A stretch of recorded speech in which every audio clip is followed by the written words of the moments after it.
let's talk about Landscapitos, gouache, and toned paper. All right, three great things together at last. And what we're going to be doing in this workshop is I'm going to be showing you how to combine those to get effects that are really wonderful, surprising things that you can do with gouache. We're also going to explore why gouache bugs a lot of people and how to get around those problems. In doing this, I've got several photographs that I have pulled off of seeingbirdsandbirdpixel.com. So mad respect to Ashok Khosla and Vivek Kenzode for letting us use those. And what I'm going to do is to,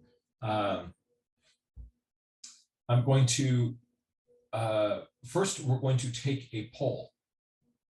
I'm going to show you a bunch of photographs, 9 photographs, and you get to vote for your top 3.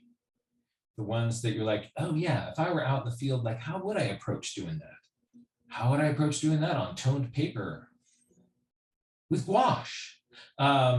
And so you'll get to pick the views which we engage with. And then we will spend our time here just sort of experimenting with this media that I think you're going to find is fast and fun. Let's take a look. So, what's going to happen is you're going to see, I'm going to show you the pictures. And they're numbered 1 through 9. And you're like, that one, and that one, and that one, right? Again, you pick 3, write those numbers down. And then what you're going to do is, let's see, you are going to, I've created a poll. Is that visible on your screen, Evea? It's not on mine, but I know sometimes it's word for coasts, but I see Anne shaking her head. So I don't think that, yeah, it doesn't seem.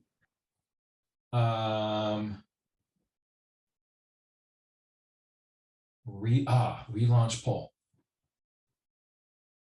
Right, so I have a poll here. So don't, I've got thumbs up from Ann Chadwick from Point Blue Conservation Science. Thank you, Ann. So don't put anything in it yet because you haven't seen the photographs, right? And so what you'll get to do is you get to click on your top 9, right? There's our little poll. I'm going to put mine off to the side, and I'm going to share. Here we go. It's a beautiful scene. There's a lot of mist in the background. We have some crisp shapes up against that, and that's just a kind of a lovely little moment there. Let me compress this. The next one is this beautiful scene here. So again, we've got a light background, dark shapes across it. There's a sort of sense of atmosphere, and but there's also some crisp details up in the foreground. Sparkles on the water. How do we suggest that? Ooh, we're getting moody here. We have a moonrise with mist, with atmosphere, with dark and middle values in the foreground. Ooh boy, it's sunset.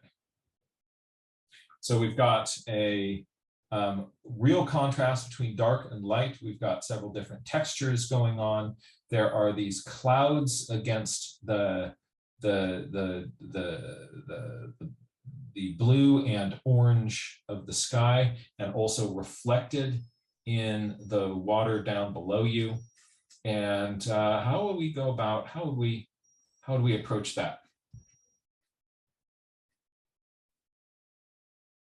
Another evening shot here. dark values, mist,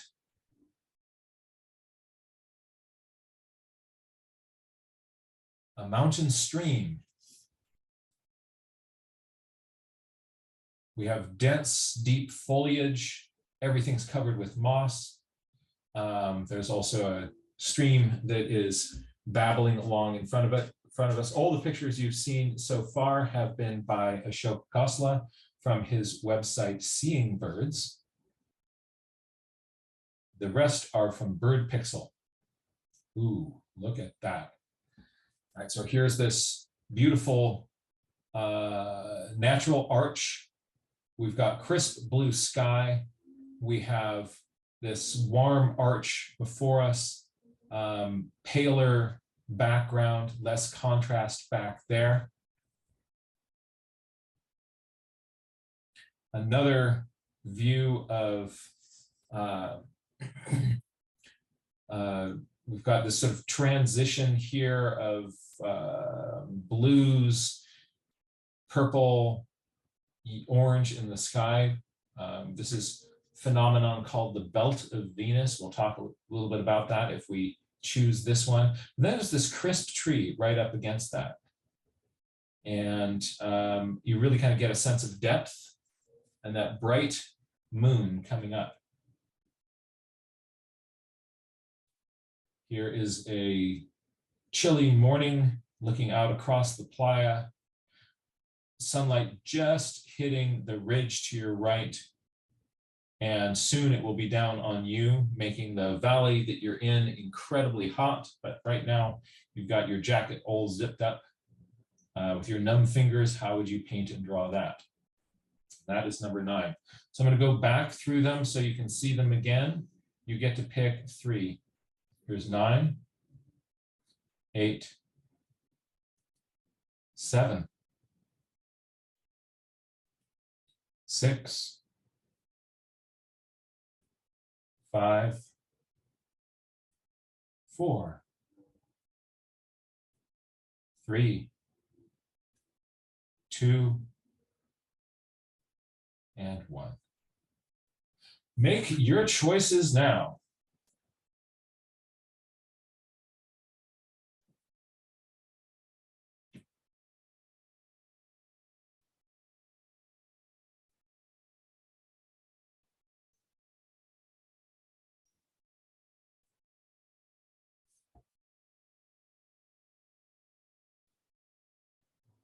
Right. Give you a little bit more time to enter those results.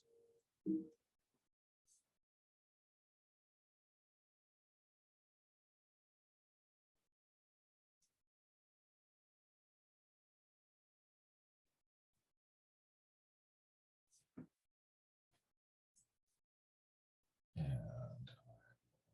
check out our poll results here. And you can vote for 3. All right. I think we have some winners. We're going to be looking at, oh, there's still people making their choices.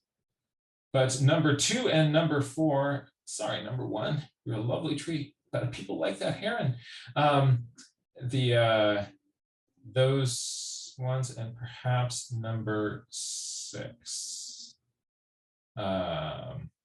So I'm seeing so 2, 4, and 6. So perhaps 2, the heron, 4, the sunset, and 6, the stream. That's a great combination because those will give us different sorts of challenges and puzzles. I can work with that. So I am, yeah, with these choices, you'll be able to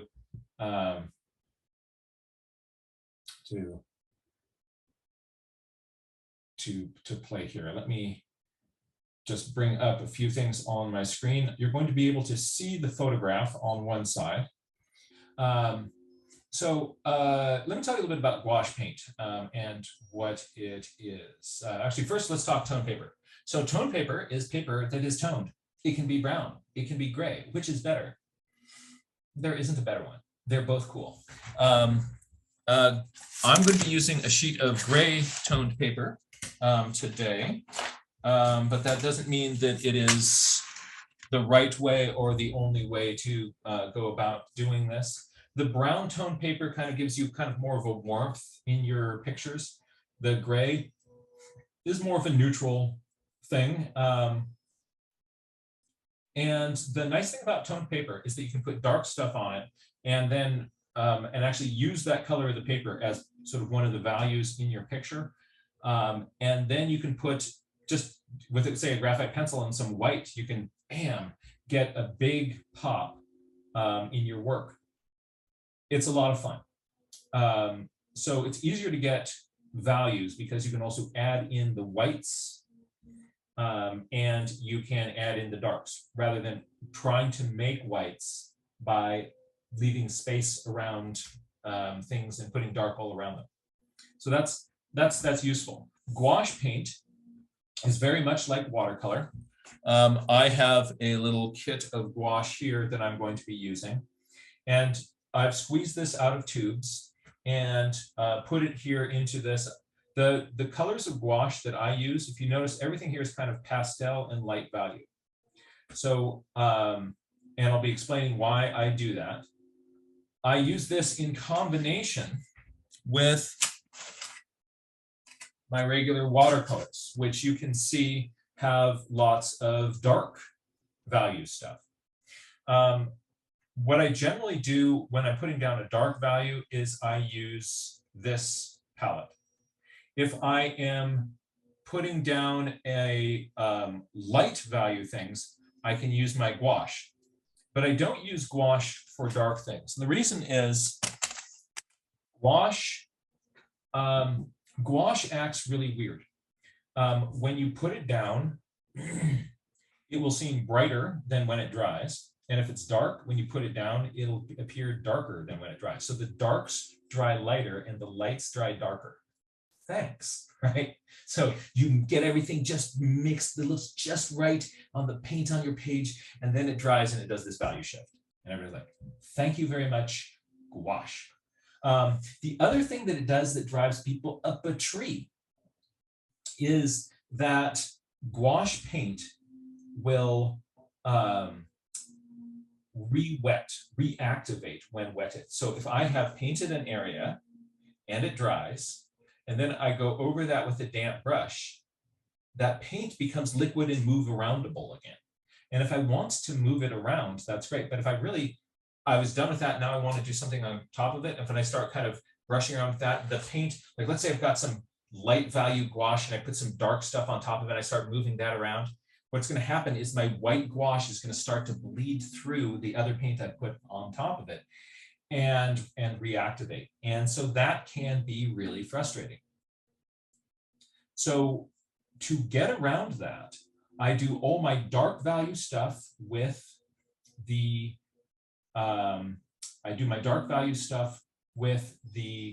watercolor because it doesn't reactivate.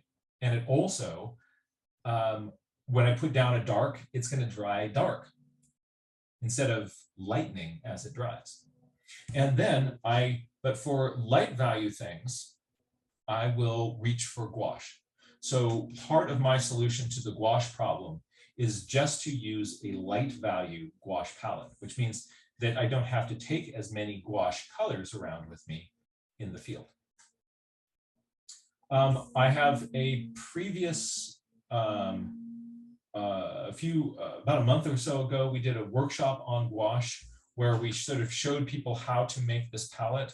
On the description for that event, I have a list of the colors, or on the description for that recording, I have a list of all these colors that are in here. But essentially what I did is I went through the art supply store and went, that one's really pale, that one's really pale, that one's really pale, and that one's really pale. I'll take those pale ones. And that's how I formed this little palette. Okay. The final thing that will drive you nuts about gouache is that it likes to crack into all sorts of little pieces as once it dries. So you can avoid part of that by, as these little cakes dry, constantly squishing them down with your finger so that instead of having big spaces and cracks, you're as that paint is still a little bit flexible, you're kind of crushing it back down to be kind of a more compact little wad. It will still, as you see, crack a little bit, but you notice it's not falling out on the table in little chunks. So there are I have a list of the brands of gouache that I've used. I've got Winsor Newton and Holbein gouache. Those are the ones that I'm going to be using today. So the full technique of how I get how I create this palette, that's the purpose. There's a separate video that's all about that. Today, what I'm going to be doing though is using this little kit with the watercolors. Oh, no, I put the names of the paints in there. So I went in and I dropped it in. So it's in there. But not on the YouTube one, the one that's on my website. So what I'm going to do now is I'm going to bring up that picture of the heron, and we're going to work on that with watercolor, gouache, and some graphite pencil. And we're going to do that on toned paper, and it's going to be fun. And you can see like, ooh, wow, that really sparkles. I like that. You know, in the past, when you are, what's neat about the gouache is it allows you to think about light in a different way. And whereas in the past, let's see, play slideshow in window. In the past, if you wanted something to be light, you had to leave that light. But with the gouache, what you're doing is you can actually, you're painting in the light. So if you see something white, you can paint in the white there. And that's a lot of fun. Let me see, we're going to jump to Zoom. We're going to go share screen, share my desktop. And here we go. So on the right-hand side here is my pad of paper. I have on the left-hand side, we are going to go for that little heron moment. And let's take a look at how we would do this with gouache. What I tend to like to do is to put in the darks first, and then I put in the lights at the end. However, in this drawing, in this photograph, there are thin, fine little detailed white things, dark things across a pale background. And because of that, I don't want to have to kind of work around all those spaces. So I'm going to do this one in the opposite order that I usually do with working with watercolor and gouache. Again, my normal technique is to put in, I would first draw my sketch in, I would then put dark watercolor on top of that, and then add in some gouache. Because this is essentially a super light background, I'm going to do this one in reverse. So let's take a look at how I do that. So here is the horizon line, or the edge of the water there. There's a large post that is sticking up across it. And it has a reflection that comes down. There is a big branch that is coming kind of up at an angle and up out of the water here.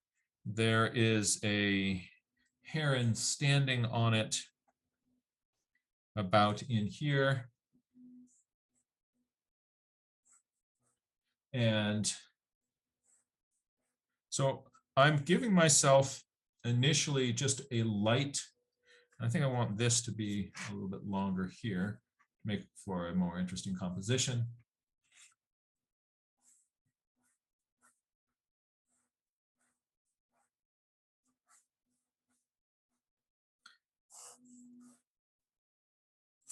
All right. Now, I am going to start, as I mentioned, normally what I would do is I would start with my darks and then put the lights in at the end, but I'm doing this in reverse order because I don't want to have to work around all these little dark areas. So I'm using a fairly flat brush. This is a Kuretake flat water brush, or any big brush that will allow me to get some tone down. I'm going to put just white here. So I'm getting the white wet. And then rub that in here, squeeze a little bit of water into it, make that white. I'm going to test how white that white is off on the side of the paper. And remember I mentioned that that gouache will tend to lighten as it dries. So I'm going, when I put this down, when I first put it down, I might think to myself, wow, that's way too bright, but it will mellow a little bit. And here what I'm doing is I'm putting this white all the way across and in the water.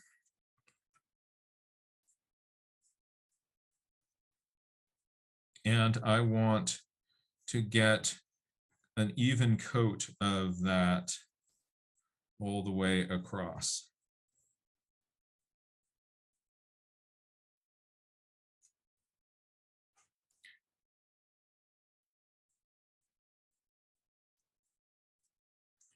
Square up some of these sides.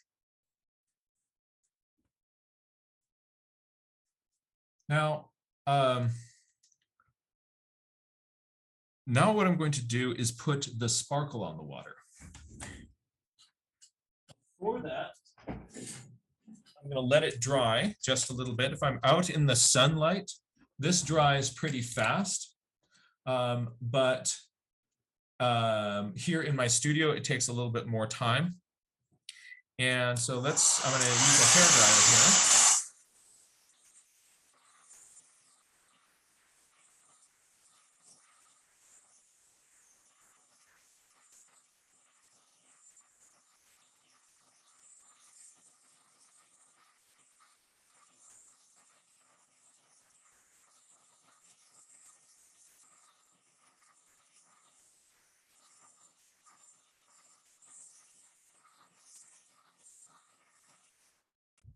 Notice how much darker that got. Remember when we first put this on, this was much whiter, and now it's dried just a little bit darker than it was earlier. Now I'm going to put in those white sparkles. And I'm going to mix up some gouache, this time less water, into a fairly thick, pasty consistency. And I'm just going to come along this shoreline here.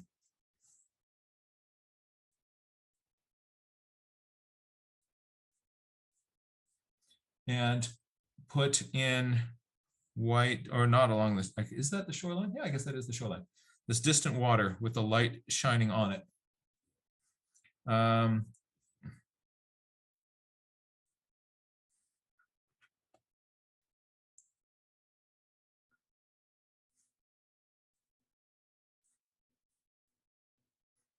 And then I'm going to use the corner of this little flat brush just to put in some of these little sparkles.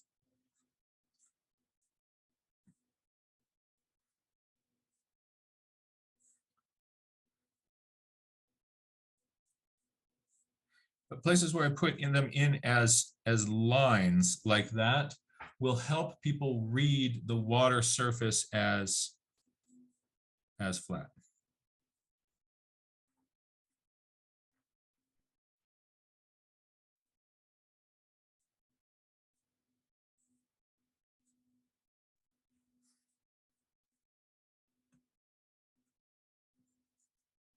I see off in the mist there, there are some pale trunks of trees coming down, and I'm going to put those in. I'm going to put in a little bit of variation in the foliage back here. And that will then start to kind of fade out a little bit as it dries. I just want a little bit of variation back there. All right, that's all I want to do with that light. Now, had I drawn this, really detailed my drawing at the start, a lot of the work that I would have done would have gotten covered up by my, by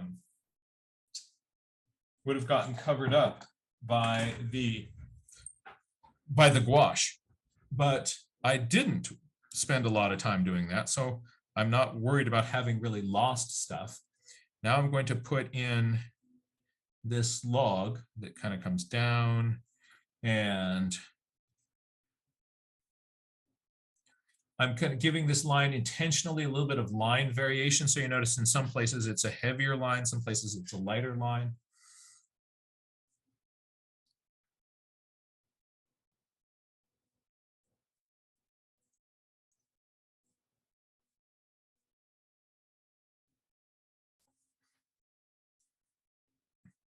There's a bunch of algae perhaps draped down from this.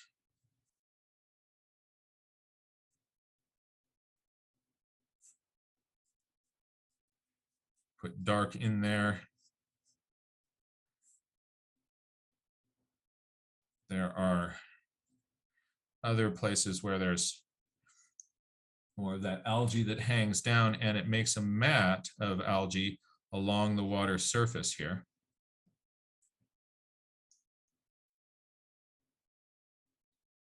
And there are branches that come down.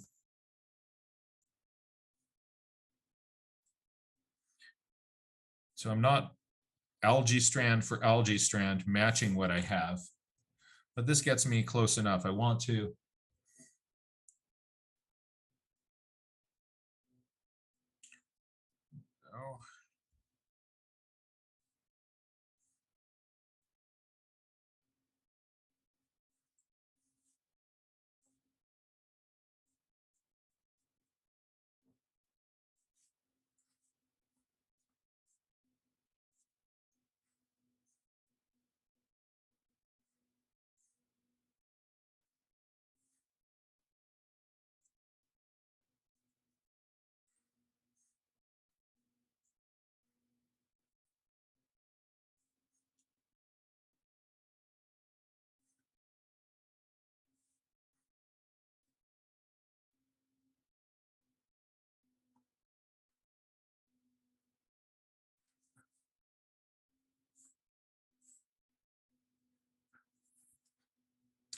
and there's this cool piece of wood that is sticking up here.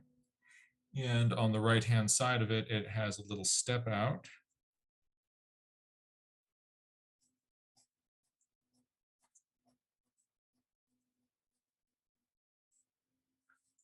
And it has a reflection that comes down in this direction. Actually, I guess that this comes down further, doesn't it? Yes, even further than that.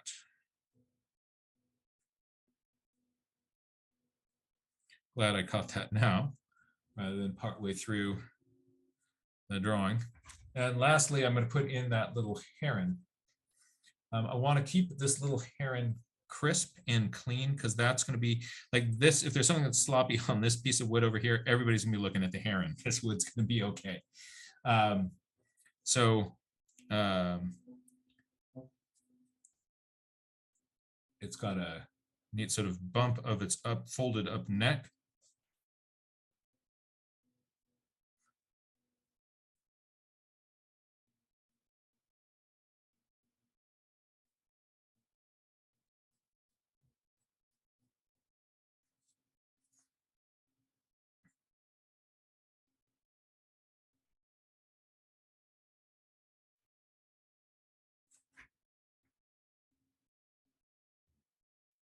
Now, if I can be careful not to drag my hand across this heron and smudge it, because it's rather soft pencil, that will be a very good thing. Little lighter lines on these legs.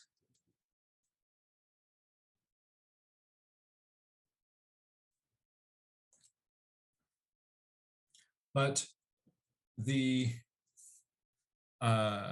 little heron here and these things are actually a much darker value than I can even get with this pencil.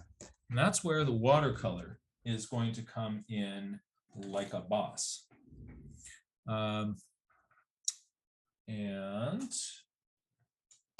brush that I'm holding in my hand. Oh, no, you are. I was thinking I have an empty water brush, but it's just so full that I couldn't see the water in it. All right. So what I'm going to do is I'm going to now use some dark watercolor on top of this. And I want to use either, I've got neutral tint, I've got Payne's grain here, I've got Bloodstone Genuine. Any one of those would work as a super dark value for doing this. I'm going to use the Bloodstone Genuine just because I'm just such a Bloodstone Genuine groupie. I love that color. It has a little bit of brownness to it. And I see how nice and dark that is. It gives me that contrast that I want.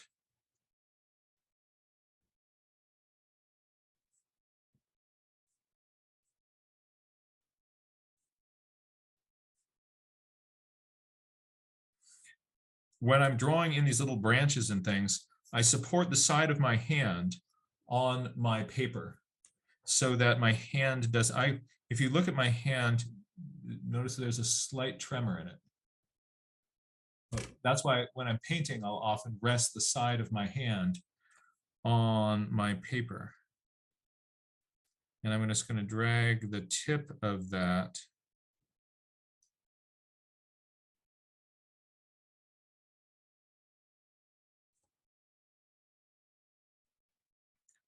keep it nice and dark.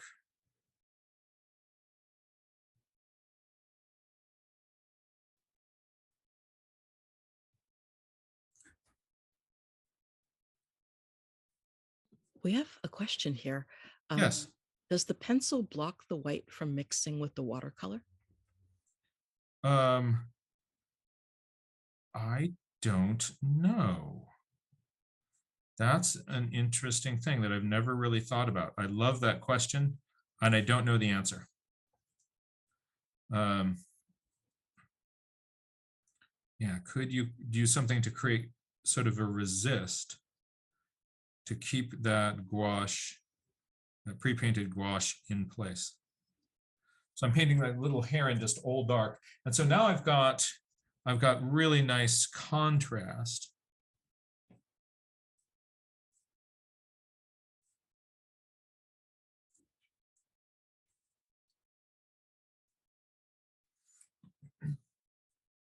And then what I'm going to do is I'm going to get rid of a lot of the paint on my brush.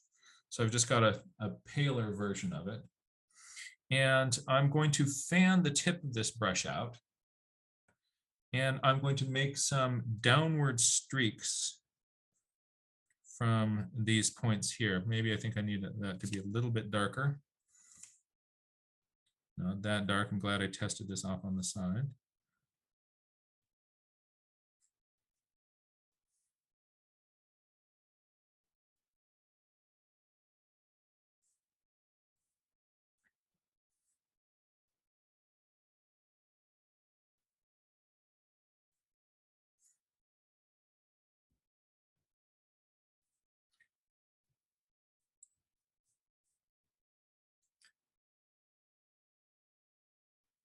there's a whole other clump sticking up there that I missed.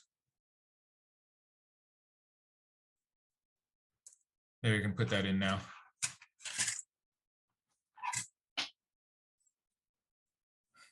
There's some object sticking out of the water here. And let's put this one in here.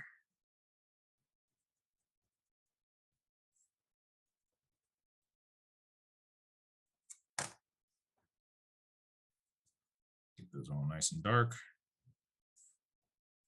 Get nice and dark. And then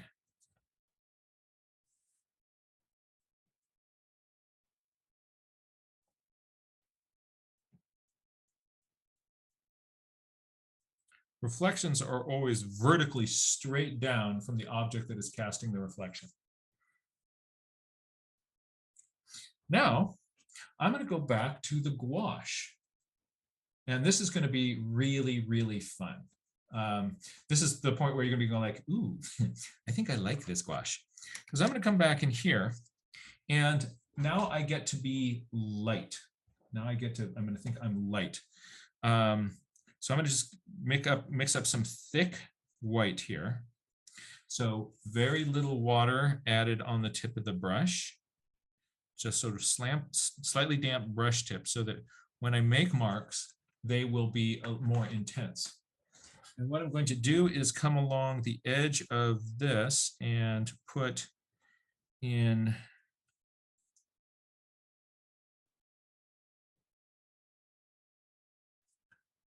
some light that is glistening on the upper edge of this log.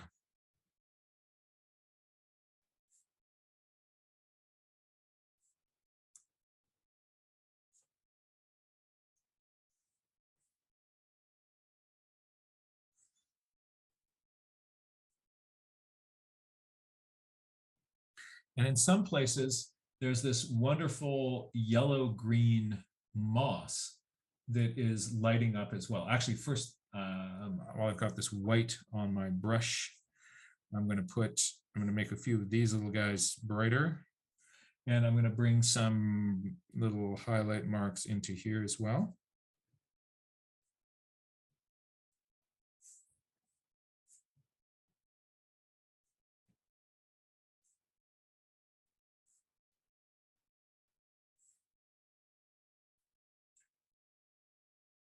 But right now, I'm going to grab some yellow-green. So there's already a yellow-green in the palette. It was just, I think that was one of the Holbein colors.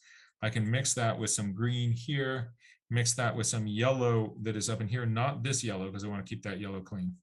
Mix it with some yellow, make this little yellow-green, test that off on the side.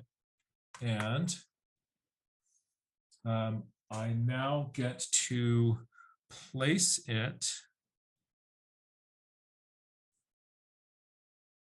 as little accents a few places along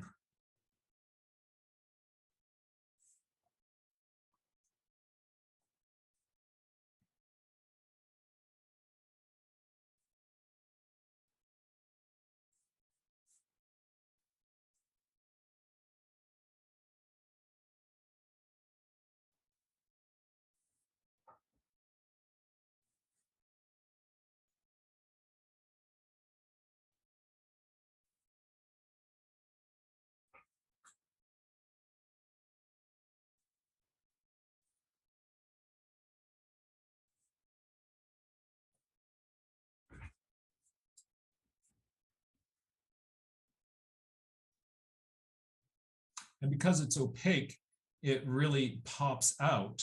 Those little highlights along there, look at how much that does in telling the story.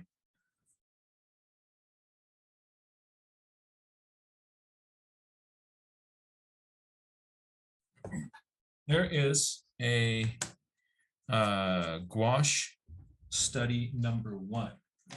Let's take a look at gouache study number 2. Was that page 4? Oh, here we go, right? You're thinking, yeah, but what are you going to do when you get to this? So drawing landscapes with a sunset is always a very challenging thing. And this will be no exception. It's easier to draw it from a photograph though, because the photograph is, if there's something that's in a photograph, you can get that in your drawing. The photographs actually never really look like the landscape that's in front of you. In this, the darks, those deep darks, if you're there in real time looking at this, you would actually see more light values in those dark areas. But just sort of an artifact of the camera is that it overdoes darks.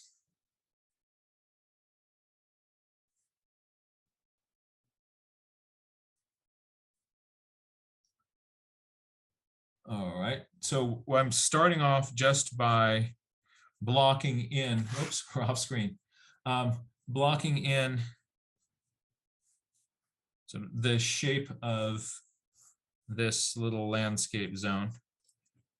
I have trees that come off here.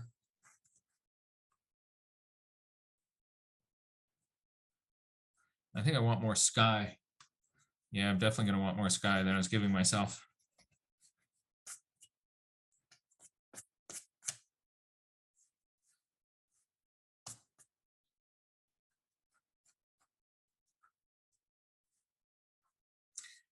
Down here in the reflection, we're going to have starts where these trees are, kind of comes up.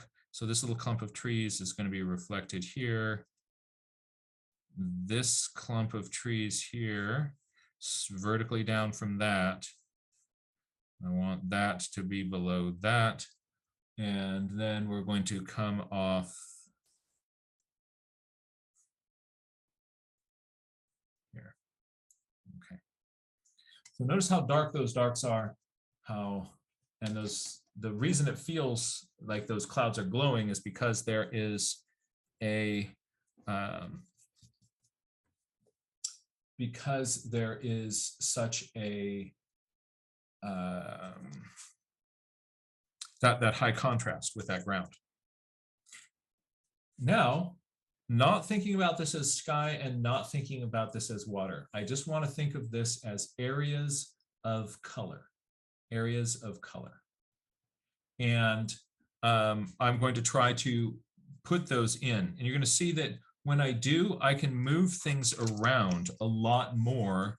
You can, when you get gouache down on your page, you can actually move it around. So here, I'm going to start with some purple near the top.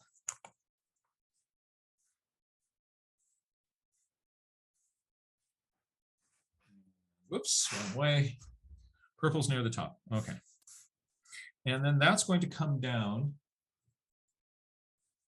And we're getting blues below that. And so I can, on the page, smear those together.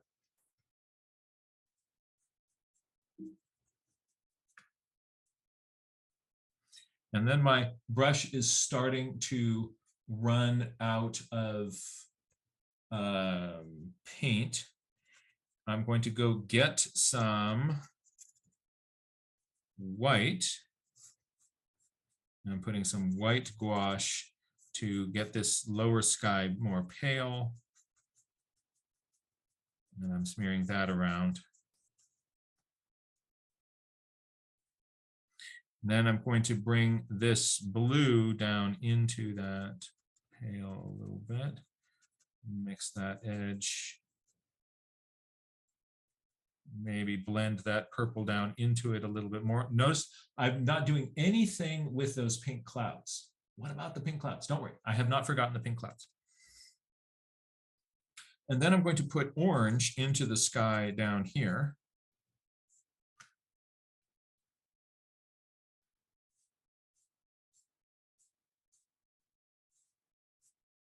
And bring that up.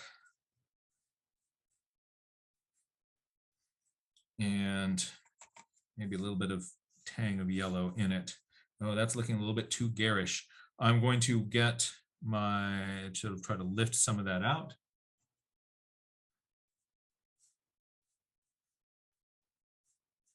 But once, unlike watercolor, with the gouache, you can really mix it around a lot. You can blend it on the page much more than you can watercolor. So what about in the reflection part here? There's an orangey yellow down here. And so I'm going to get some more orangey yellow. I'm ignoring the pink clouds at this point, and I'm going to blend my orangey yellow out. And then I'm going to get a blue-ish and bring that down into it.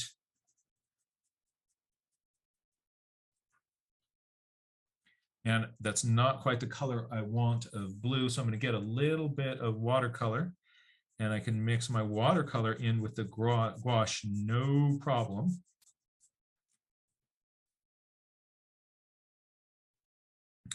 Also going to get a little bit of watercolor and bring that as a little bit of darkening right along the horizon.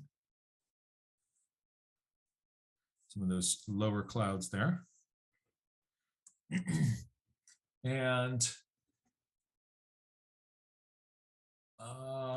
let's see, you can, when you have the gouache sort of medium on here, you can always modify that with a little bit of watercolor. So that's another reason you don't need every color of gouache, because if I want this to be just sort of a little bit more some medium blue, I can grab some blue off of my watercolor palette and mix that watercolor pigment into the matrix of the gouache that I have down there. And I like that blue a little bit better for my sky.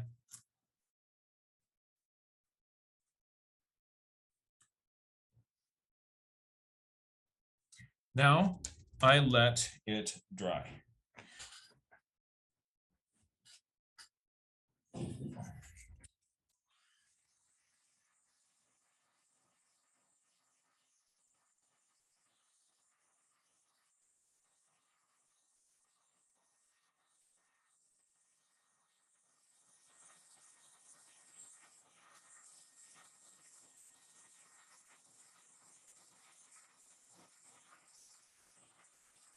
Almost dry.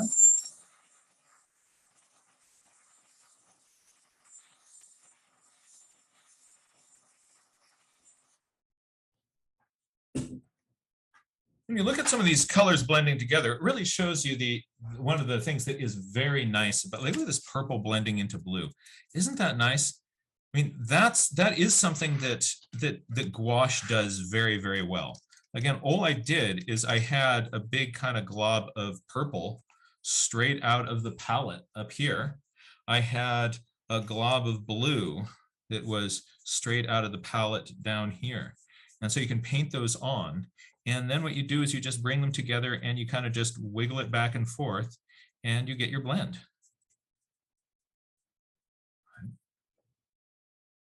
And so, I mean, that's simple. That's really, really nice. Now what I'm going to do is I'm going to put some of these pink clouds on top of this. Because gouache is opaque, I can paint my pink clouds on top of my darker background. I'm going to have to make it fairly thick though, because if I have it too watery, then it will act as a transparent medium. But if I have it as a thicker thing, so if I feel like I've got too much water on my brush, I just dab it on my sock and then pick up some more paint again. And I want to get it fairly heavy cream texture, not too watery. And now I'm going to fan the tip of my brush just a little bit. I often will kind of do different things, make different shapes with the tip of my water brush. And I am going to put in some of these pink clouds. And I want to imagine a vanishing point back down here. And these clouds are fanning up, kind of pointing towards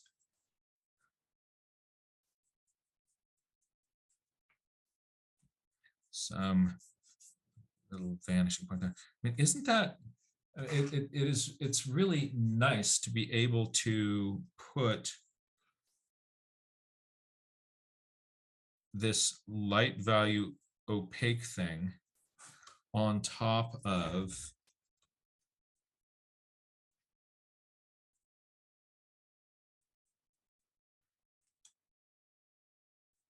that dark. And when I put it up here, it will first feel too bright, but I know it is going to, this is only one coat that I'm putting on up here. And I know that that will get a little bit more pale as it kind of kicks back. So I've got pink, or sorry, as it dries, not as it kicks back. So I'm putting one light coat of stuff that is up here. It's going to dry and get more pale. Now I'm going to have some clouds here. The lower clouds are also turning more orange, so I'm getting a little bit of orange in my palette. And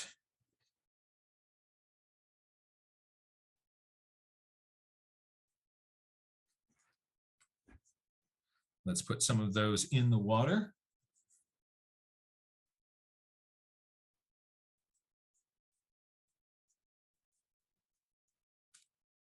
And let's put some pinks in the water.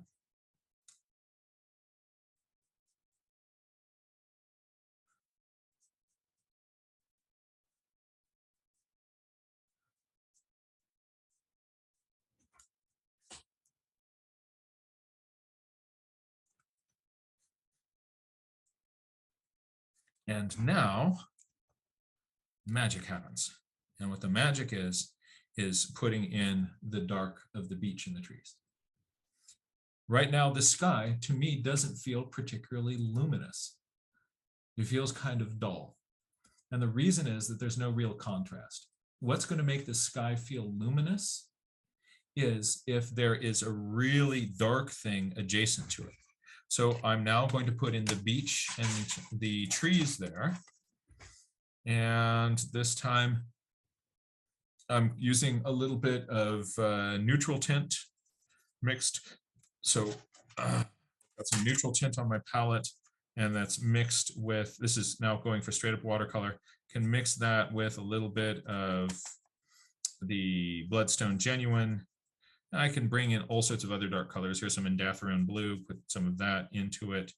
You don't have to pick those things. I'm just saying that these are dark colors on my palette, and I know that they will make good solid dark value. So you want to know which paints you have make really dark values. Oh, there's something I didn't do before that. Hold on, hold up. There's that pink water in there. There is pink water in here. And that pink water then is going to turn into a little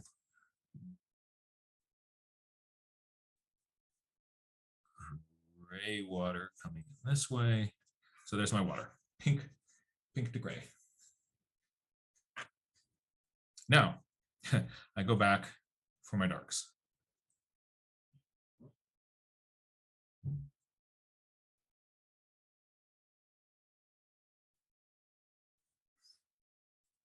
And this one has,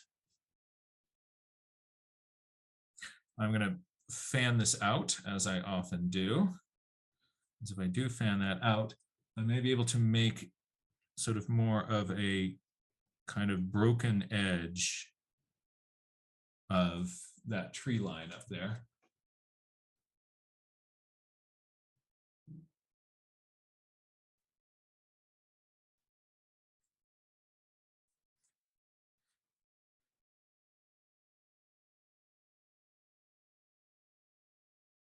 If I have more of a chisel tip, I'm able to get a more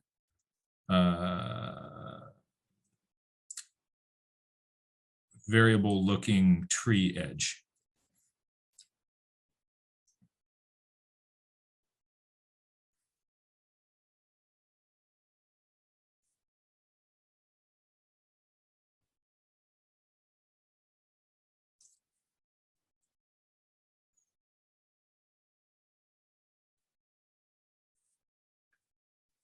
And then on this end, there's rocks that come down.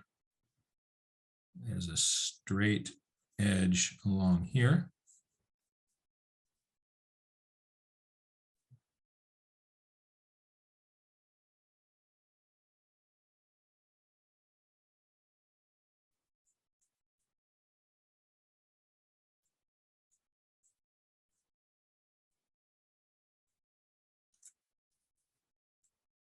Not going to hit that reflection quite yet.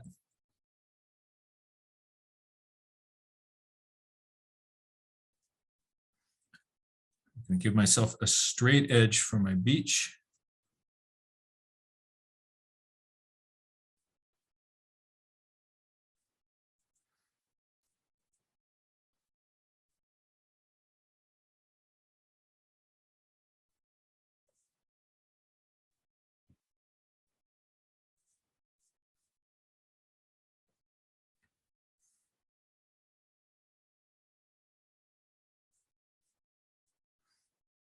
And then my shore comes around this side.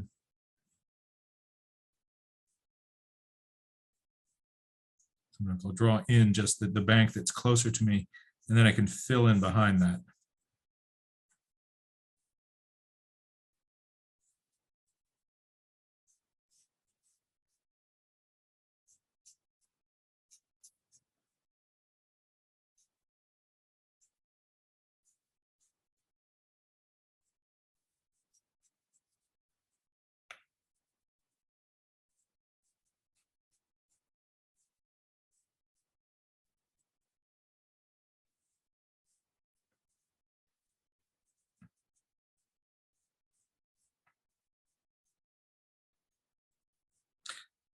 And there is a reflection down in here. And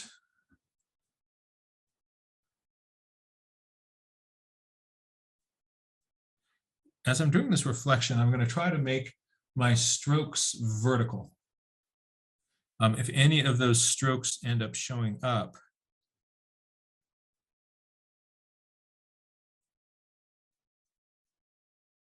that will help kind of get the feeling that there's some kind of water edge thing happening.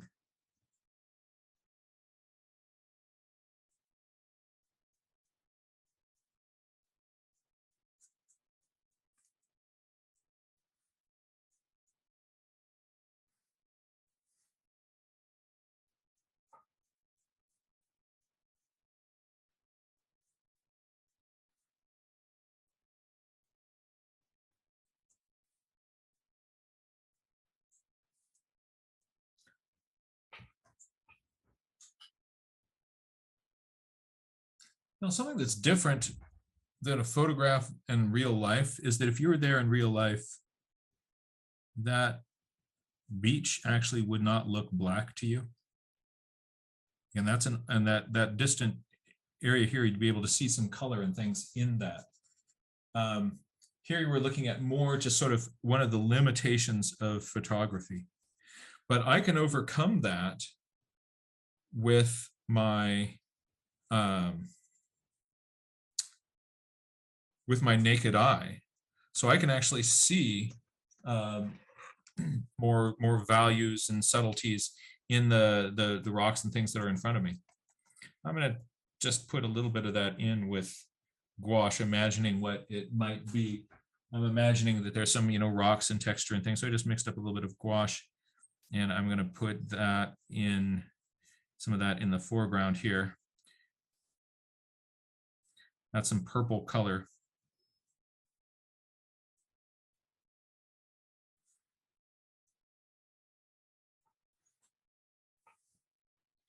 And that should, we'll let that dry. And I think that that'll be just a little bit more subtle as it does.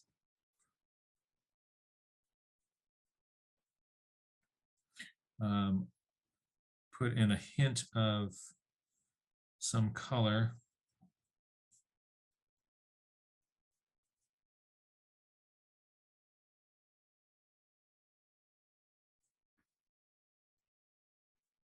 A little bit, there's some trees and things that are over here.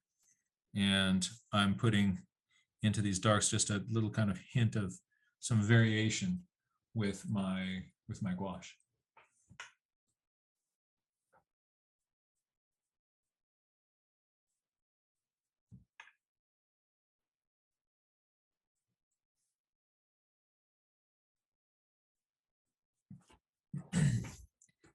If I want to modify the color of any of this gouache, probably should stop here, but just want to show you one more thing that you can do. Let's say I wanted it to be a more vibrant pink in the sky. I can just take some pink off my palette here, my watercolor palette. And if I've got dry gouache, I can come in and tint dry gouache. Oh, that's going to be way too dark. I don't like that. I think I'm going to be better off without doing this.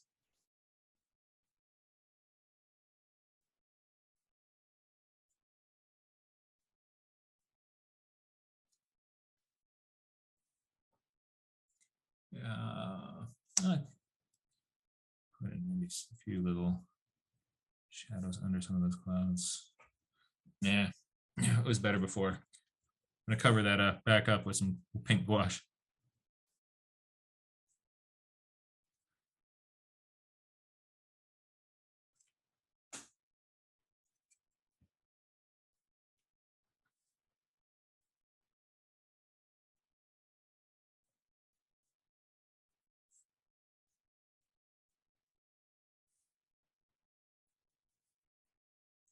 So there I am, just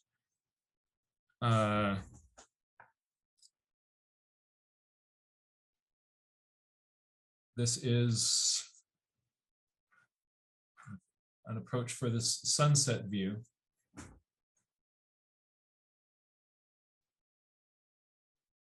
With gouache, we also have our heron. And I see that it is now 11:13, which means it took me longer to do these than I thought it would. Just a few thoughts about this. Why on toned paper? The reason we're doing this on toned paper is because then it automatically gets you into this sort of push-pull thing, where if you really want something to be a light value thing, you're going to add that in. You're going to add that in with your light value gouaches. It gets your brain sort of thinking in a different mode than it would be thinking if you were just doing this on a piece of white paper. You will find that you use your gouache to better effect if you're doing it on gray paper, which is going to force you then to pull out the light values. The thickness of your paint matters. Again, gouache, if handled lightly, I mean, in a more sort of watery way with more water added to it, it is transparent and you'll be able to see through it. So just like watercolor. However, if you get it into more of a thick paste, then it will act like an opaque thing and cover things up. So pay attention to the amount of water in what you have. And I think you're going to find that this is really effective for giving you the all sorts of looks that you otherwise wouldn't be able to get.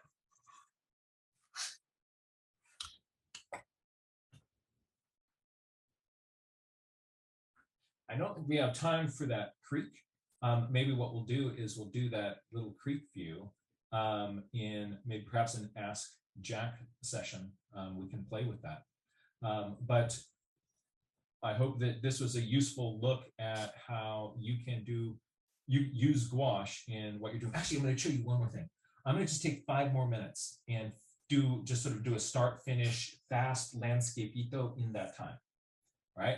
Just so you can also say gee, each one of these really took a long time. I guess gouache is a medium that takes a lot of time, right? Let's just take a really quick look at how you can do super fast landscapeito, and then we'll call it a wrap.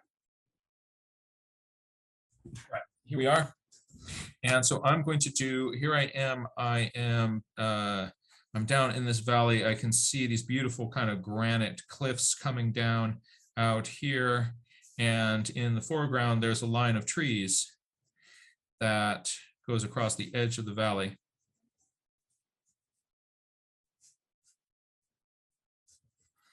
And I see more kind of cool granite cliffs coming up on the other side. There is my landscape that I'm going to play with. I like to very often just initially kind of use my pencil to help me push in my values and say, I'm going to make this a dark tree line. And I need some meadow in front of me here. I'm going to put a few kind of grass marks into the edge of my frame here because it's cool. Right, there's a quick sketch. Let's look at that. Oh, that's really light colored granite. There's this deep, rich mountain sky. I am going to start with that sky by putting a layer of watercolor into it.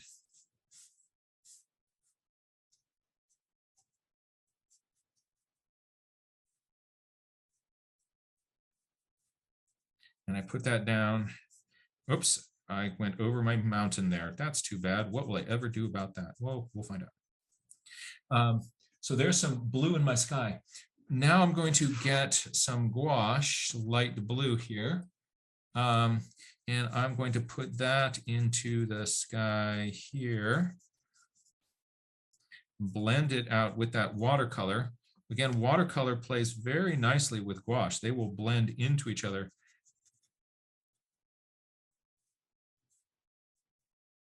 And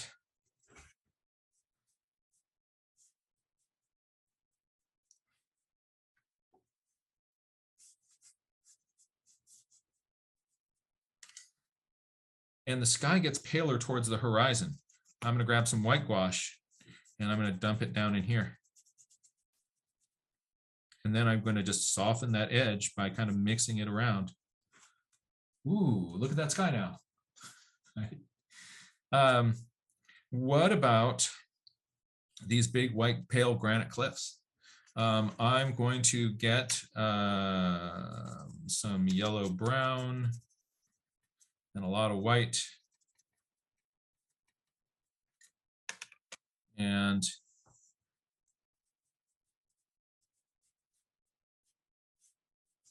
first put in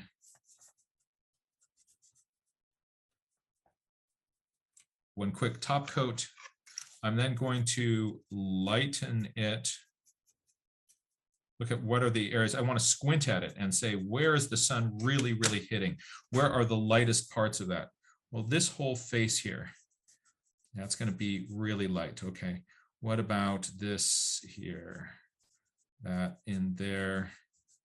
And then this one is going to be darker. As a matter of fact, maybe it's too light. Going to bring in a little bit of just a dark gray value in here.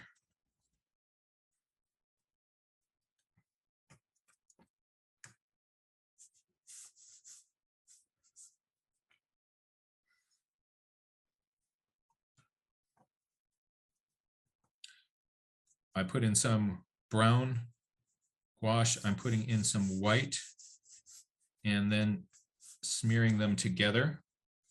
And I will get a little bit of a gradient. And then I'm going to go over and get some dark green from my watercolor kit.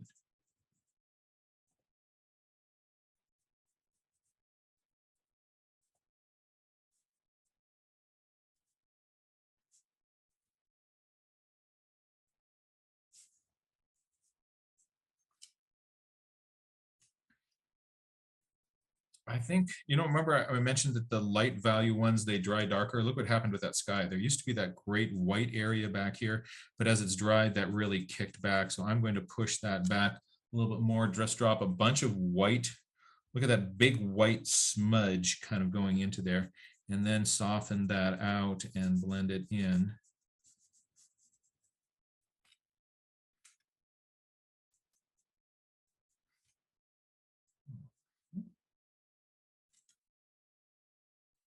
And there are some willows also at the edge of that tree line and small bushes.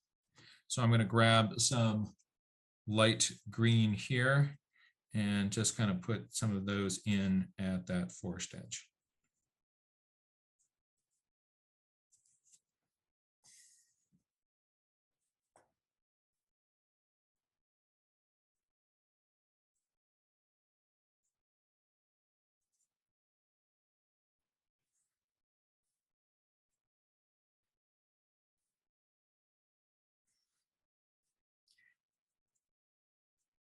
There are a few white clouds blowing across the sky, and I am going to do that with gouache. I'm going to do it on a dry page.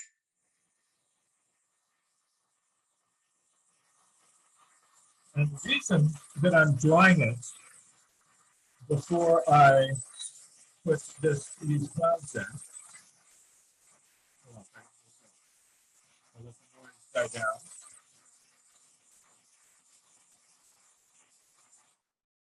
The reason that I'm drying it before I put the white cloud in is that if the sky is really wet and the paper actually still is a little bit damp, then what will happen is the wet blue would come through the layer of white. But if I let that dry and then hit it with a quick coat of white, I won't give that time for that blue to re-wet and activate through it. So here I go.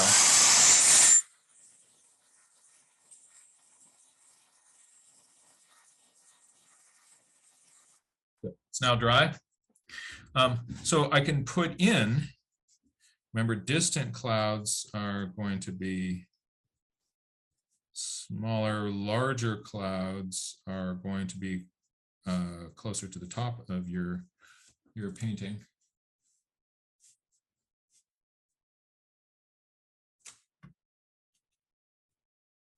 Remember, they will first go on much more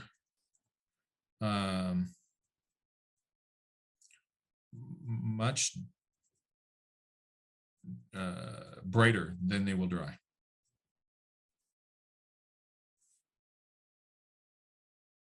Soften some of those edges a little bit.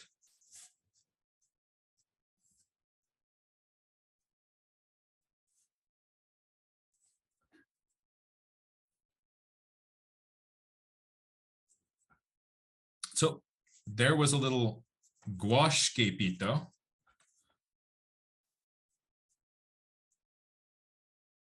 that did not take very much time at all.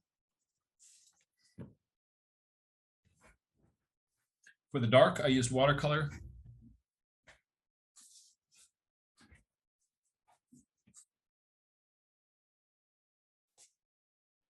And also then come in and strengthen any lines that kind of got lost under the gouache.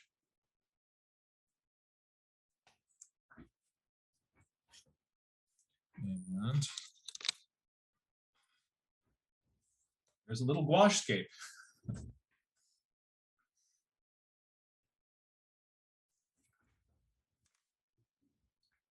So this doesn't have to be a medium that takes a ton of time.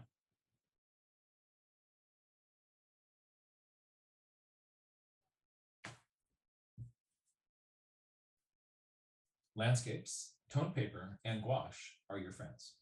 I recommend that if you do bring gouache into your sketching system, go for a small set of light value gouache. Again, that in that previous recording, we have On the previous recording, we have a demonstration of how to build that little kit. You can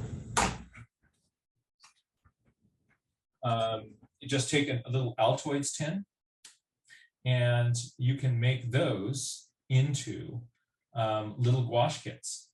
And something this big, can hold. You can put little pads of watercolor into that, or gouache. So I want to encourage people to make your own little gouache kit and have fun with that.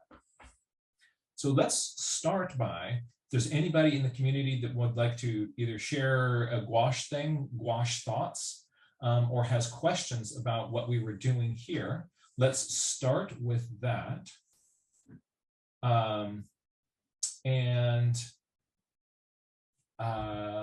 Let me see. Let's bounce over to Kate, and we'll start right there.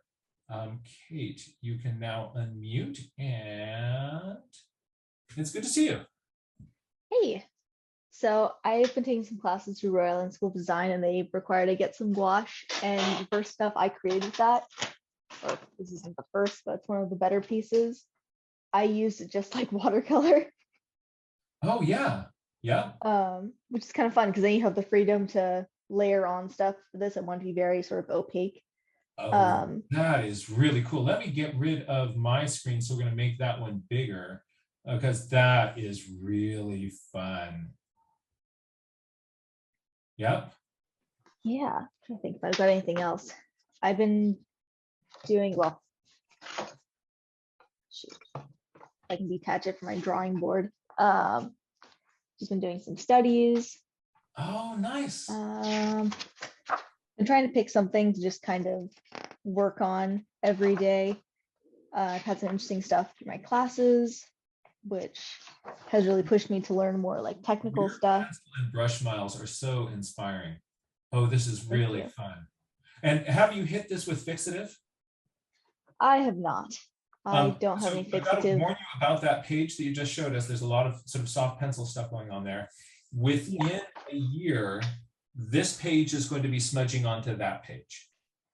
Yeah. And this sort of nice kind of crisp edges, and all the lights are going to be kind of lost in this haze of gray. So if you are doing pencil stuff on both pages, I really want to encourage you to just get yourself a little spray can of fixative, hit that page with it, and it will really help preserve that. Could we see that drawing again? Yeah, of course.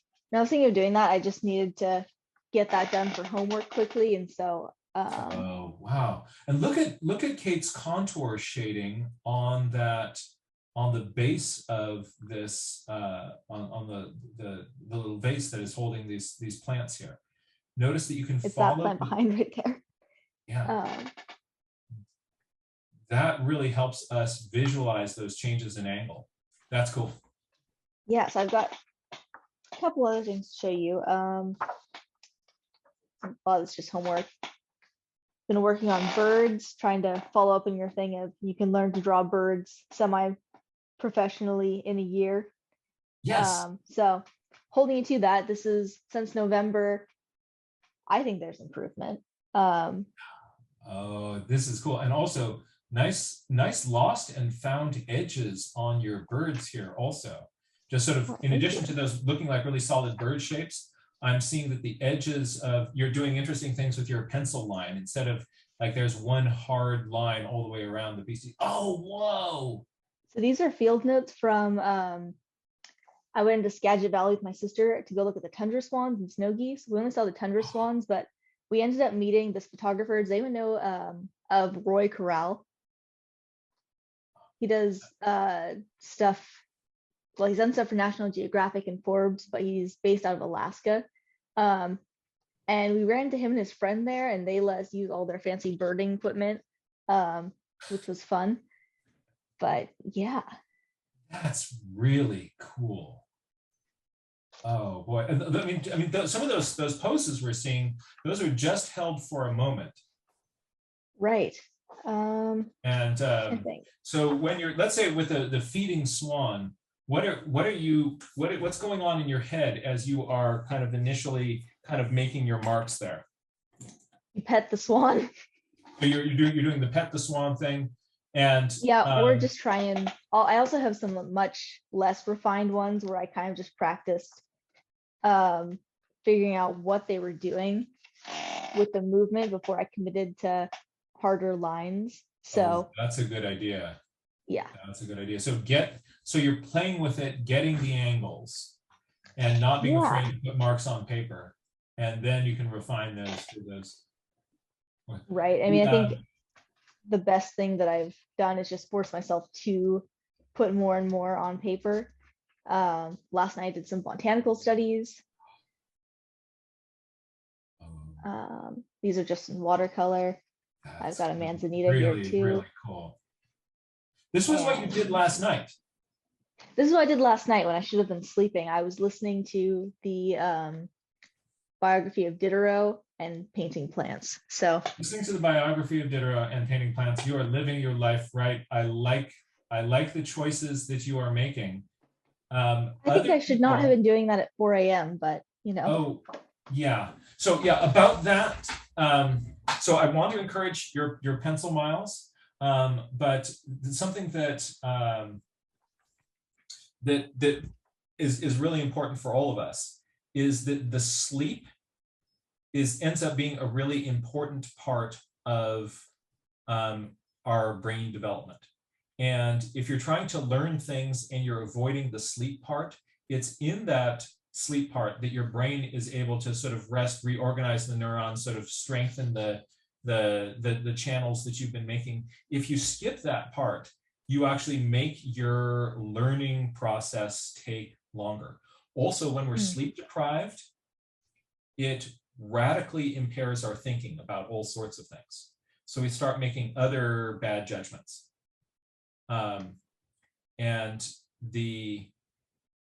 So a lot of people will pride themselves in how little they sleep. But don't let that become in your brain a badge of honor, because that will then reinforce you to do that. Instead, think of your sleep as kind of one of the critical behaviors for maximum cognitive development, right? But I love that you're putting in all these miles, and it's hard when you because I really sense that you love doing it. You get in there, you get in the flow, and then you're like, I want to do the next one. I want to do the next one. This is exactly the mindset you need to absolutely soar with this.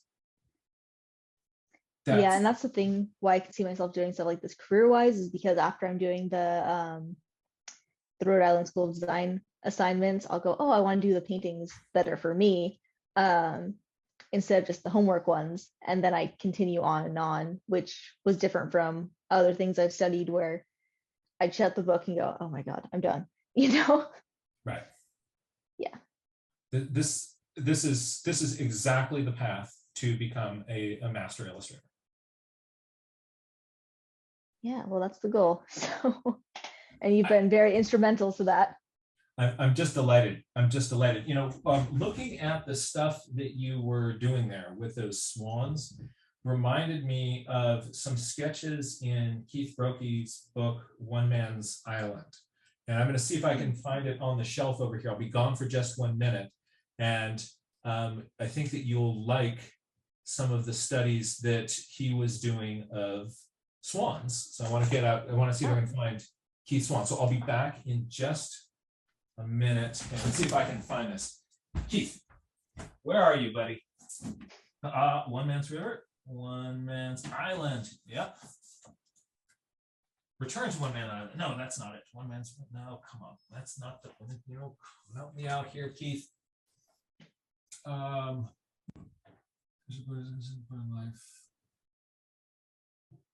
I'm going to give myself just a little bit more time to find this. Don't mean to. Oh, found it. Found it.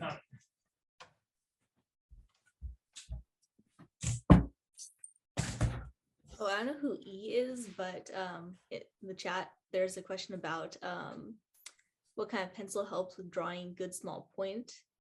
I really like the mechanical pencil. just for field work, because then I don't have to worry about it getting dull. So if you can find one that you really like, then I would highly recommend that. Also ones that you can find different leads for, because I think a lot of the ones used for writing that you find for like academic purposes tend to be a little bit softer than ones that work well for artist purposes, especially for field work. I think that's good advice. I like that. What size do you use? The one I use for my main drawing is 0.5 Pentel, and let me find what lead I'm using.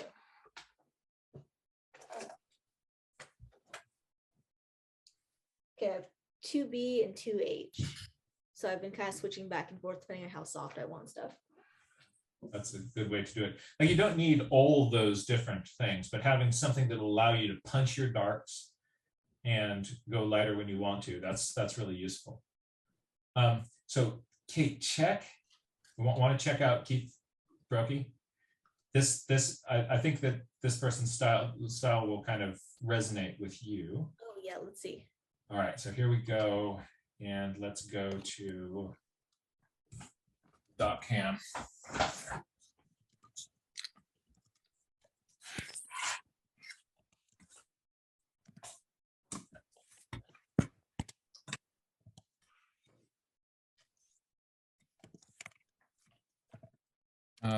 So lots of stuff, by the way, here with gouache on toned paper. So this is gouache on toned paper with watercolor. Oh, check that out. What's he doing with the darks here? That looks like watercolor. And what are those whites?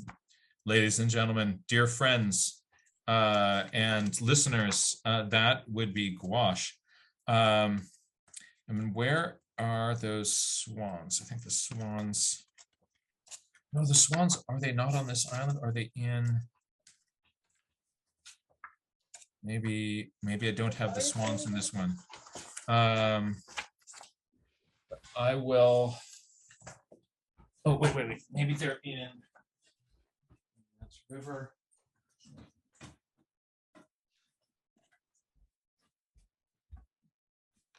But some of your little. Here's Keith. Hi, Keith. Oh. So look, check out these botanical studies. Isn't that cool? What's this name?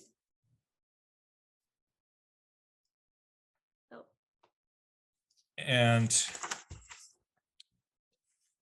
the oh wait, I think this is where we're going to find the swans. There are some swans. No, these are not the swans I'm looking for, though. These are not the swans you're looking for. But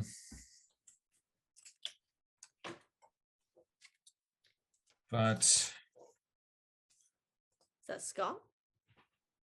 I think a golden eye.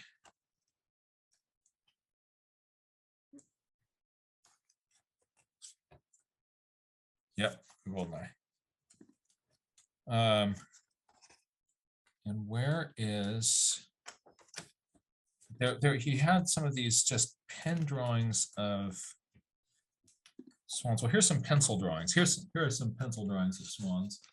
So these were not the ones that I was thinking of. But those are fun. I love those. So like these are some of like when you're doing those sort of fast kind of get some of the oomph and then work that out later. That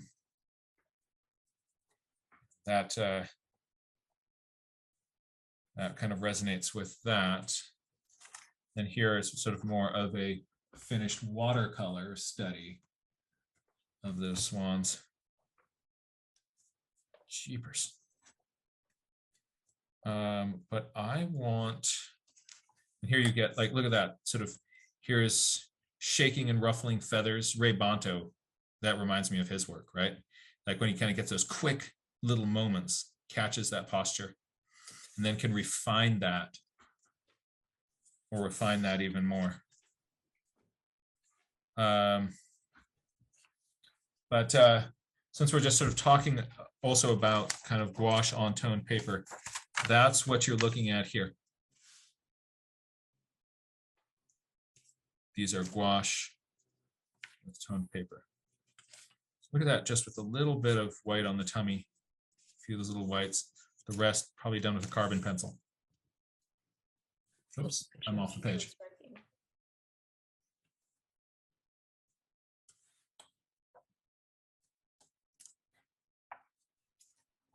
Especially for the seabirds. Yeah, so this was, he was out on a little island off Scotland where he could essentially, yeah, just sort of sidle up to these things and put the binoculars down and they would pose for him. And let's see.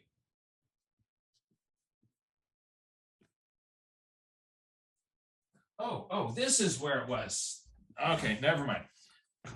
I was looking in the wrong book. This one is going to have the swans that, and how do you get books like this? All these came from used bookstores. These all came from, oh, okay, this is what I wanted to get to for you. Okay. Oh no. Oh, yeah, right? What was he thinking? Isn't that fun? I knew that if I could get to this page for you, this would be your jam. Oh, But wow. isn't that cool? I love that little blue wash for the shadow. I was about to comment on that. I mean, it really gives that idea of a really stark white, which, I mean, considering these birds waddle around in muddy fields all day, the fact that they're just so beautifully, like, pristine snow white all the time is amazing. Yeah, yeah. But it's also neat to see how the edge between light and shadow is so important. It's not just that he's putting blue in on the shadow side, but the blue has a specific shape to it. And so look, he's even drawing in with the pencil the edges of that little shadow. And then comes in and hits that with the coat of loose watercolor, and then lets the water sort of play inside that zone. Yeah. That's next level stuff. I'm going to zoom down on this for you. Okay, I'm Let's just definitely go gonna into hit the bookstore after this. So this is from Keith Brokey's Wildlife Sketchbook. Yeah. Wow, that's the kind of style that I really aspire to as well. Me too. Me too. That this I just look at this and I go like, okay, I'm in the presence of genius here, right? Yeah. That's fun. That is fun.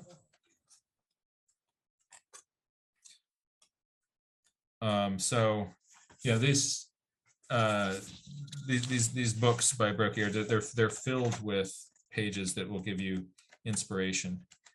This one doesn't have as many toned paper ones. On the when he went off to this little island here, he in this one man's island spent a year on this little island, brought with him a big pile of toned paper, and so did tons of these gouache on toned paper things, gouache and watercolor.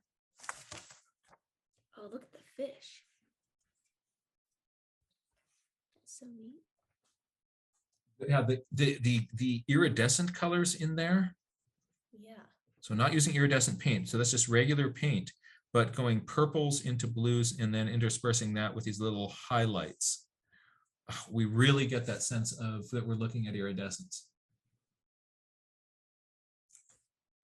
Yeah, Amber just found out, for your information, $11 used online.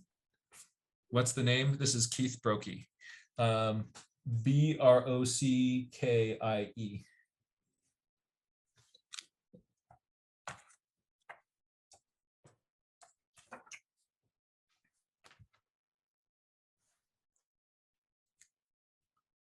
So there you have it. I thought you would dig that. Oh, I really do. Cool. Yeah. looking around and finding illustrators that inspire us and studying their stuff. I've got one I really like that I'll put in the chat if I can find it. So I've got so these ones. Yeah, so this one I got for $18 in a used bookstore. Nice. This one was $10 in a used bookstore. This one doesn't have a price in it. But yeah, you can, what I do is I go to the natural history section of bookstores. And sometimes the first thing I do is I glance around on the oversized rack in the used bookstore in their natural history section. And very often that's where people will put you know, this sort of stuff. They're going like, where do we put that? Okay, that's nature, natural history. Can't really fit it on the regular shelf. And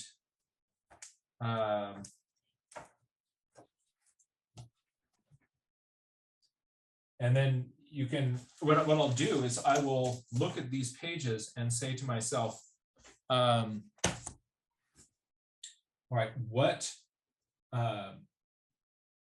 you know, try to break down what the steps were that they took to try to get there. So instead of just kind of looking at it kind of like, oh man, Keith, you're so good. I'll be like, okay, teach me, Keith. All right, let's give me a Keith lesson here. And so on these pages where there's a quick sketch, as well as a sort of these detailed drawings, and those quick sketches, you can unpack their thinking process and kind of get into their head. So that's fun. Oh, totally. Thanks for sharing. Thank you so much. And also thank you so much. I'm really impressed by the pencil miles you're putting in. That's just fantastic. I see Walters has got something to share. I'm going to add you in Spotlight here. Walters, good to see you. You can now unmute. Hi. Yes. I had a question. I saw Kate doing it, and I think major artist is kind of doing it.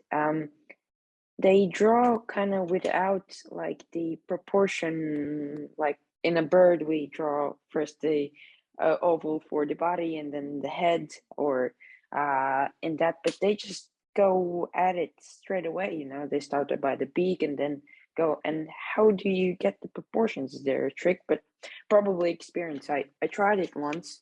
This is in my last, a bit older sketchbook, and I tried it in that way that I kind of wasn't drawing the ovals for the proportions, and some of them turned out pretty well, but it's much harder. But I feel like if you draw without the ovals, you can get more kind of a bit like messy and more line variation. And but is there any trick how to do it? So one thing that is important is the pencil miles. And the more that you put those in, the more parts of, actually go back a page. Back a page.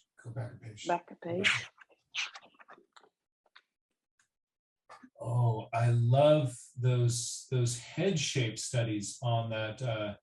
It looks like a grebe so flip it over. This one. The grebe. Yeah. So yes. the grebe head studies, looking at how the crest is shaded. There's that view from the back, and then flip it over for the egret on the other side. That 3/4 looking towards us. I love how you're kind of turning these around in your head. I think sometimes it's great to sort of draw without sort of blocking in the proportions, and try to kind of get just sort of be in the flow with the critter. when I do that, sometimes it works. Sometimes I get things with funky proportions. And I think just the more we do it, the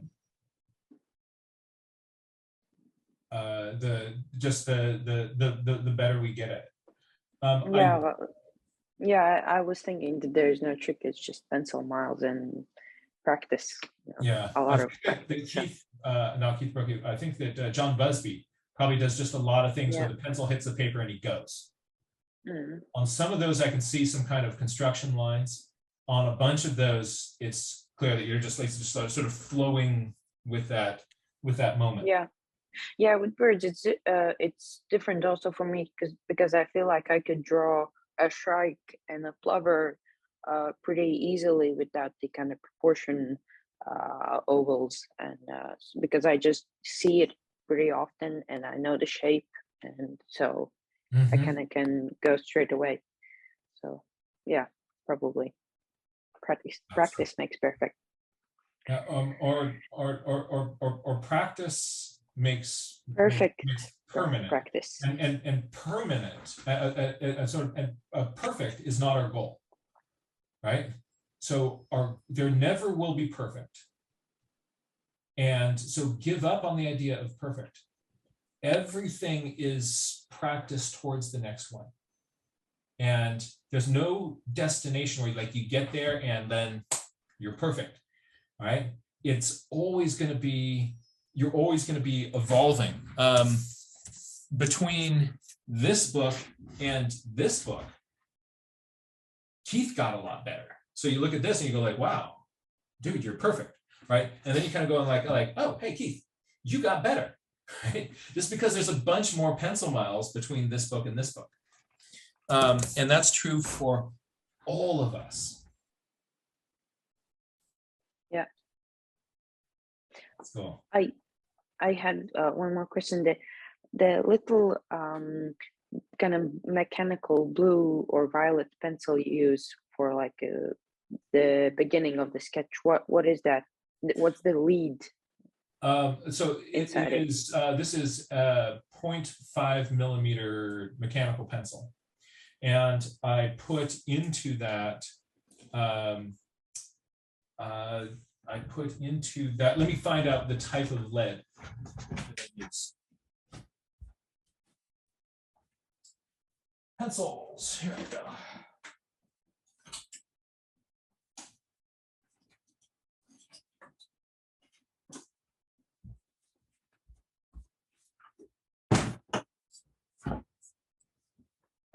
I tried a number of different kinds of mechanical pencil lead. And for that blue stuff and the purple stuff, I ended up liking the Uni Nano Dia color. This stuff. Uni blue. I'm gonna write that down. Uni Nano Dia.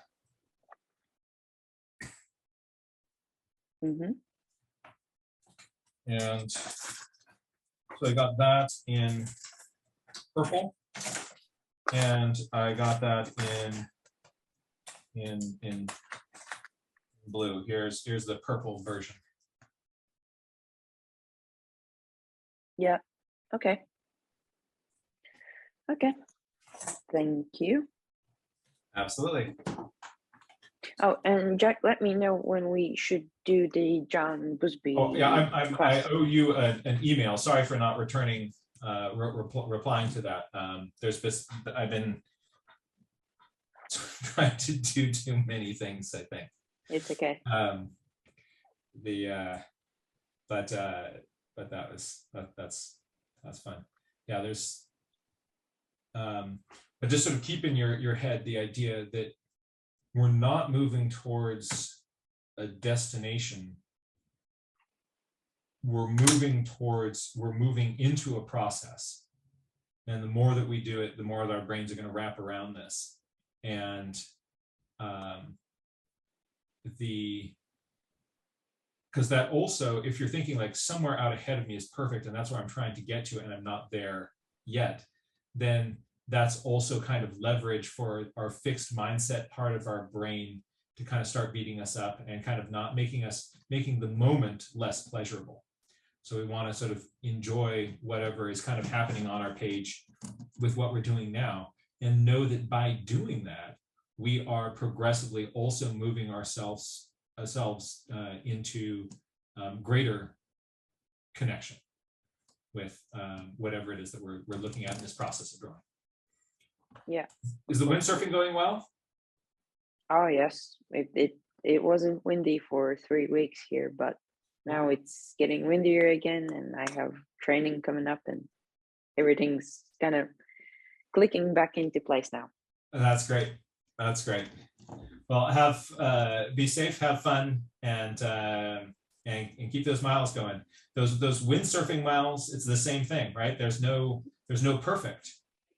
But the more you do it, the more you just get out there and get into your flow state, and life is good. Yeah. Thanks, Jack. Thank you. Good to see you. Let's join Marcia and then Ray Bonto. Also, I see Jack has got something to share. So Marcia, I'm going to add you in here, and hold on a second.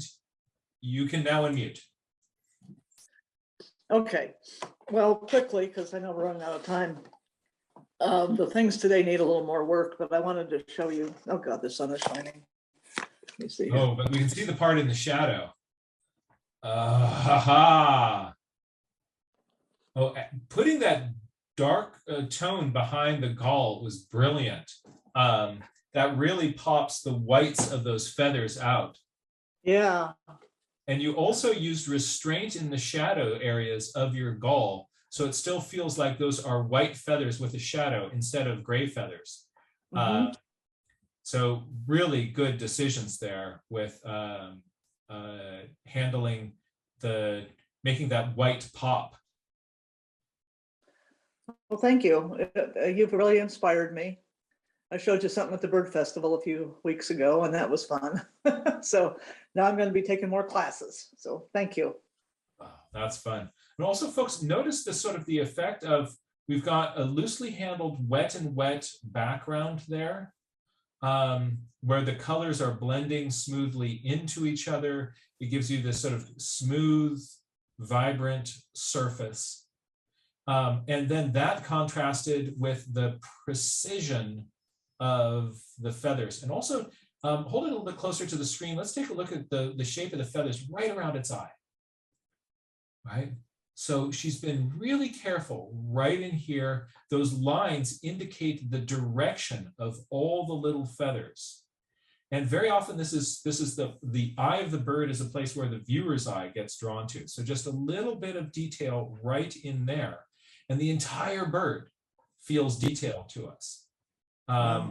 So I really like those, getting some of those crisp shadows with with a bright highlight next to them really makes you feel like you're looking at feathers that are sticking up, catching light, or casting a shadow next to them. I think that's really wonderfully handled.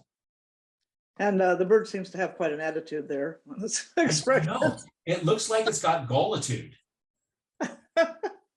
That's really fun. The glare of the gull Kind of reminds me of the bald eagle. Yes, it does. And that almost that Egyptian line going back from its eye, where you put a little bit of a darker shadow in there.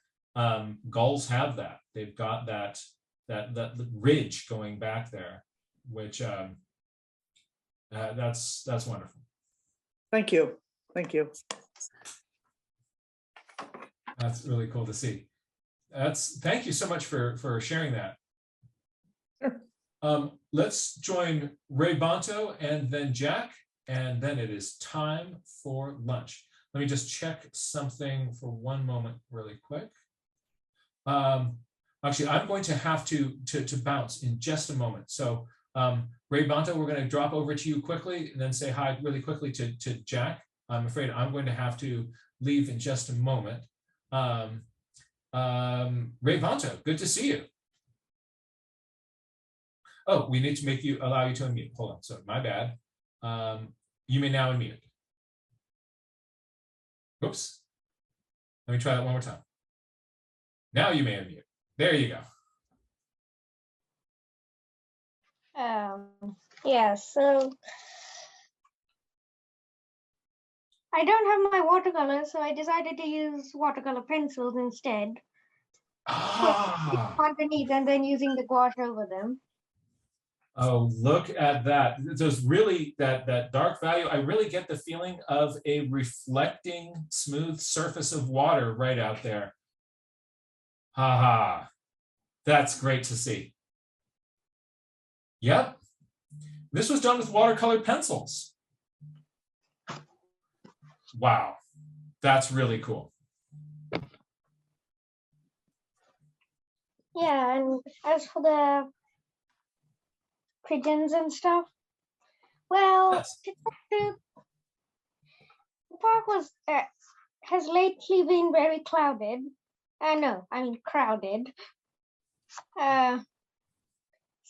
So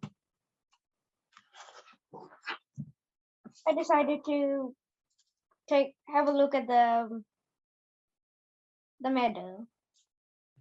It has a few meadows, the park, and there are loads of flowers. So Look at this, those dandelion shapes. No, not dandelion, the, what are they called? Starts with a D. Daffodil, thank you. Oh, this is cool. And look at the one in the corner there, those small rounded petals wrapping around that shape. Just like you did the other day, you really are looking carefully at the individual petal shapes. Let's take a look at the big daffodil in the middle there too. Oh, so carefully observed. You're really taking your time and looking at those structures. The angles on each of those little petals, that's really exciting to see.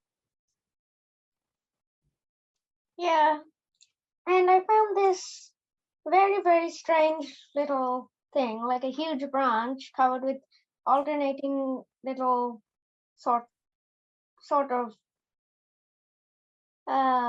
they didn't look like fruits, but they were. And they were that small. And when I split them, there were 2 seeds. Let's take a look. Ooh. Oh, look at the structure of that. That is really cool.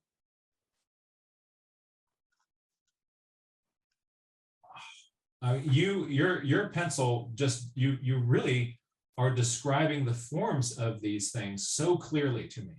This is very exciting. And I think, well,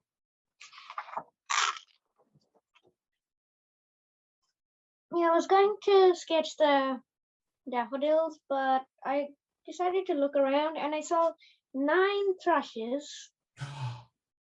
Oh, bring it a little bit closer to us. Not together, but a little distanced from each other. Let's bring that sketch a little bit closer down a little bit.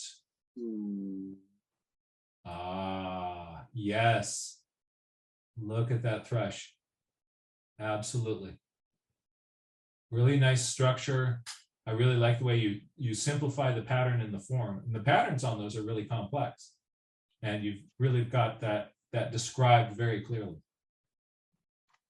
Yeah, and I got lucky because I found, well, I strictly don't pick flowers.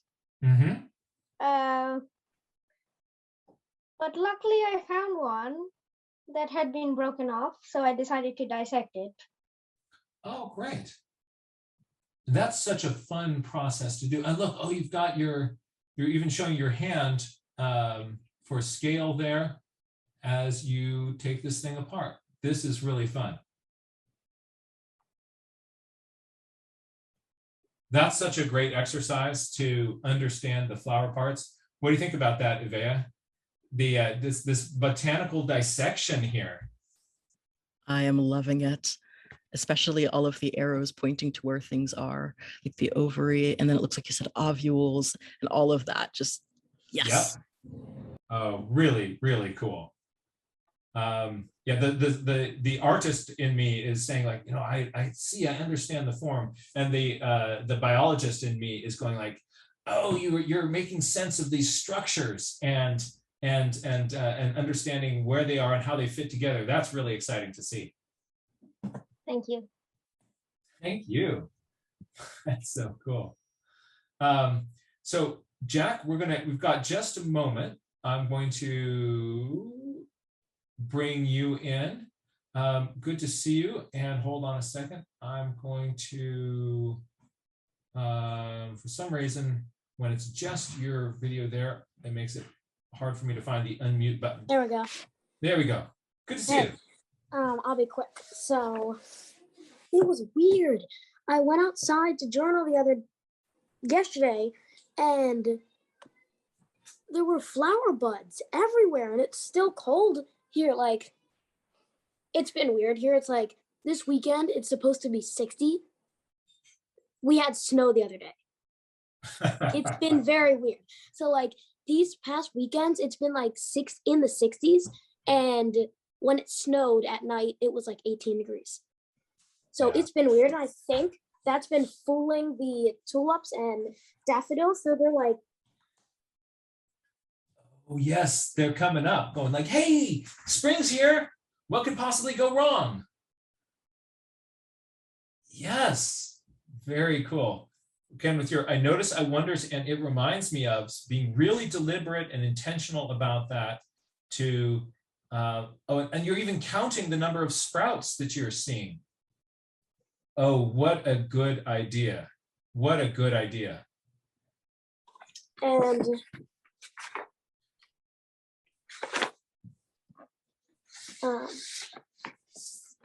working on dragonflies, speed drawing, and frogs. Oh, these are exciting studies.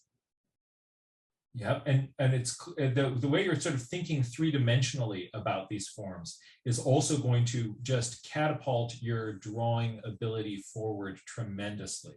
You're really seeing through the object and understanding it not just as a flat shape, but as a three-dimensional form. Folks, also notice the line variation on the leg here, that folded leg of the frog, that little place where the crack between the thigh and the calf of the frog, or between where the femur is and the tibia fibula. Notice how that line starts off as a kind of bold mark, and then it fades out, and then you can sort of see where that tacks in. Had Jack done that as a hard line all the way through, it would not be as effective in drawing. So you're also kind of incorporating a lot of great drawing and sketching styles and approaches here. Love it. And one other thing. Oh yeah, we have 2 azaleas right here at the window, and I walked over to them and I was looking pretty closely, and there were these weird black things, like super tiny, like no more than 1 millimeter long, but they were all over, and I looked super close and they weren't aphids, and I don't think they're slugs, so I don't really know what it is. Oh, that's under my microscope. Mystery. Did you bring them in and put them under your microscope? I did. And this is the form that we see. Do they seem to have a hard shell? I don't know. I didn't poke them. But they seemed, it was super shiny, like super shiny under the light of my microscope. Could be insect eggs? Yeah, I didn't think of that. Yeah. So yeah. That's a possibility. We'll keep that as a I wonder if, as a possibility among many others. but that will be an interesting thing to keep an eye on.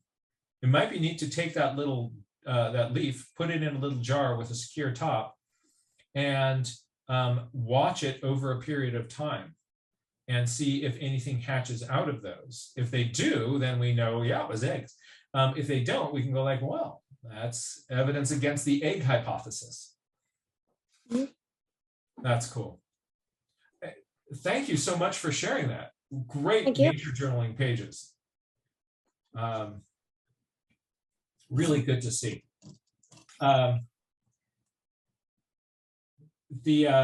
So I just want to encourage everybody to be brave, find mysteries, document them, describe them. And I've coined a new term for what we do. This is deep geeking out. Deep geeking out. And I want to encourage people just to like find wonderful things and go the next level, push it, push yourself, push your brain, and see what happens, just as Jack is demonstrating here. And you will find that the world around you reveals mysteries that have been hiding in plain sight your entire life. Thank you folks so much for being here. Special thanks to Evea Moore, the mad botanist, for helping take care of this this community. And we will be back with you again soon. Until next time, this is your Nature Journal Workshop.